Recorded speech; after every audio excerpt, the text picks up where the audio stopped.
जय श्री कृष्ण।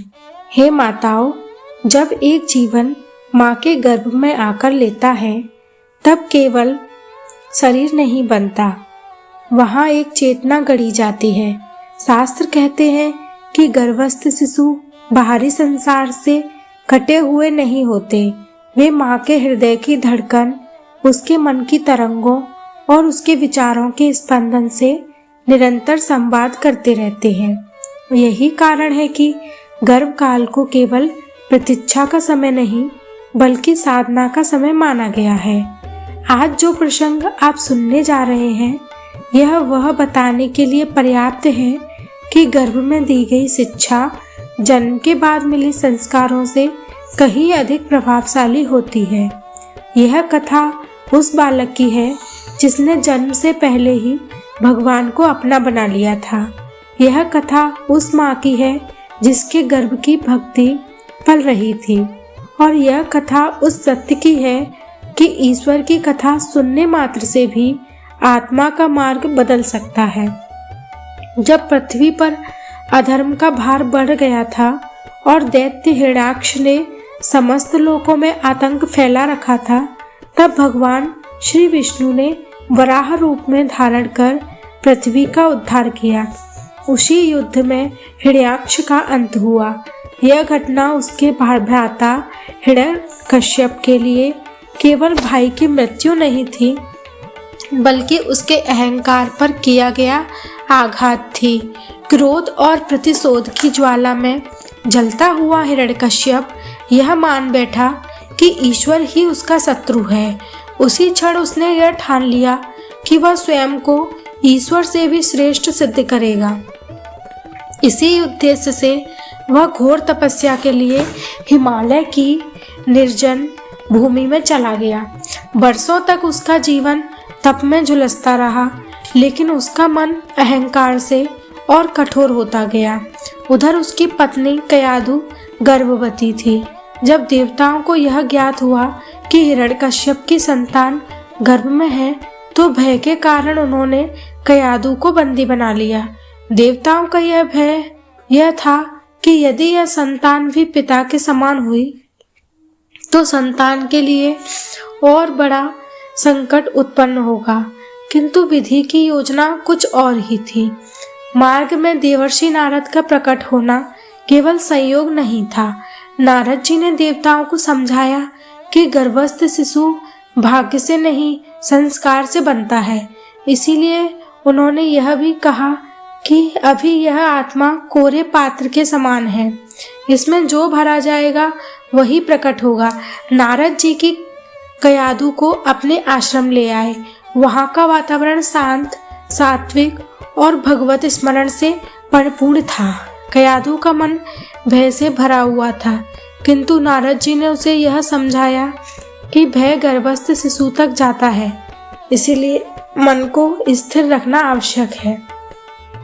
प्रतिदिन नारद जी भगवान विष्णु की कथाएं सुनाते, उनके नामों का स्मरण करते और गर्भस्थ शिशु को संबोधित कर भक्ति का सार समझाते।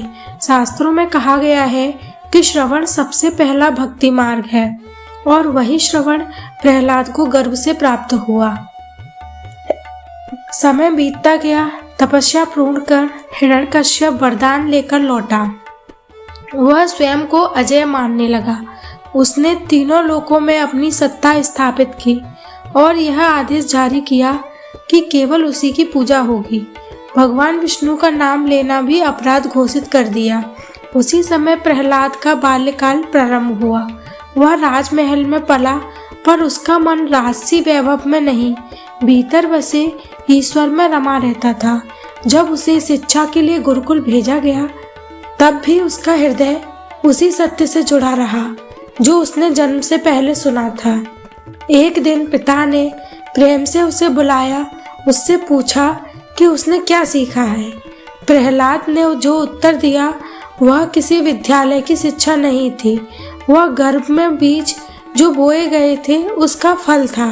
उसने कहा कि संसार भय और मोह से भरा है और उसे इससे पार केवल वही जा सकता है जो भगवान की शरण ले। यह सुनते ही हिरण्यकश्यप को पहली बार अनुभव हुआ कि उसका पुत्र उसकी इच्छा के अनुसार नहीं ढला।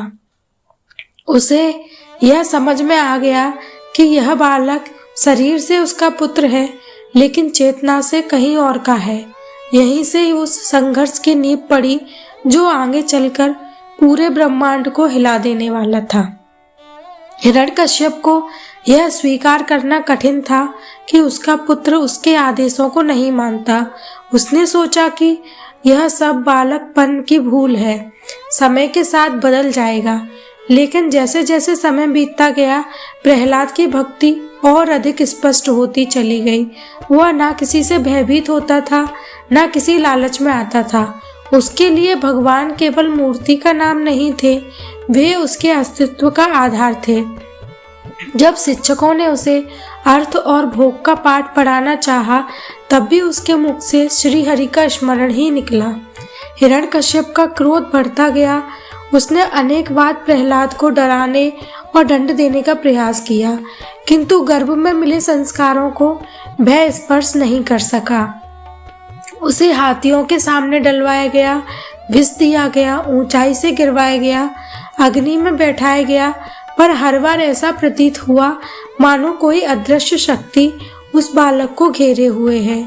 यह कोई चमत्कार नहीं था, यह उस माँ की साधना का फल था जिसने अनजाने में ही गर्भ काल में भक्ति का काल बना दिया था। जब होलिका दहन की घटना घटी और अग्नि में बैठकर भी प्रहलाद सुरक्षित रहा, तब भी उसने अपने पिता के प्रति कोई द्वेष नहीं रखा। उसने केवल इतना कहा कि भगवान का स्मरण ही सबसे बड़ा पुण्य है। भगवान प्रहलाद के साथ हर पल हर क्षण थे। अंततः हिरण्यकश्यप ने सभा में क्रोध से पूछ लिया कि तेरा भगवान कहाँ है? प्रहलाद ने बिना रुके उत्तर दिया कि वे सर्वत्र हैं। उसी क्षण जब स्तंभ पर प्रहार हुआ तो भगवान नरसिंह प्रकट हुए। यही प्रकट होना केवल दैत्यवध के लिए नहीं था, यह उस सत्य की उद्घोषणा थी कि भक्ति की रक्षा स्वयं ईश्वर करते हैं। हिरण्यकश्यप का अंत हुआ, पर प्रहलाद भगवान का उग्र रूप शांत नहीं हुआ। जब कोई देवता, कोई शक्ति आगे नहीं बढ़ सकी, अंततः वही बालक आगे आया जो गर्भ में भगवान की कथा सुनकर बड़ा हुआ था। प्रहलाद ने भगवान के चरणों में सिर रख दिया। उसी क्षण भगवान का क्रोध प्रेम में बदल गया। उन्होंने प्रहलाद को अपनी गोद में बिठाया और कहा कि तुम्हारी भक्ति ने मुझे बांध लिया है। जब भगवान ने वर मांगने को कहा, तब प्रहलाद ने कोई ऐश्वर्य नहीं मांगा। उसने केवल यह प्रार्थना की कि उसके पिता को भी ईश्वर की शरण प्राप्त हो जाए। यह निष्काम भक्ति गर्भ संस्कार का ही परिणाम थी। भगवान ने कहा कि जिस कुल में मेरा भक्त जन्म लेता है, वह कुल पवित्र हो जाता है। प्रिय माताओं, इस कथा का सार यही है कि आप जो सोचती हैं, जो सुनती हैं, जो अनुभव करती हैं, वही आपके शिशु का भविष्य बनता है। आपका शांत मन उसकी सुरक्षा है, आपकी भक्ति उसका मार्ग है, आपका प्रेम उसकी शक्ति है। जैसे कयाधु के गर्भ में प्रहलाद का निर्माण हुआ था, वैसे ही हर माँ के गर्भ में एक संभावना पल रही है। आप जब यह कथा आपने सुनी है तो इसे केवल सुनकर ना छोड़ें, इसे अपने हृदय में उतारें, क्योंकि यही भाव आपके शिशु तक जाएगा। कर्मा कुटीर की यही साधना है, कथा को केवल सुनना नहीं, उसे जीवन में उतारना। अब आप शांत हों, अपने गर्भ पर हाथ रखें और मन ही मन प्रभु का स्मरण करें। ईश्वर आपकी गोद को भी दिव्यता से भर दे। जय श्री कृष्ण।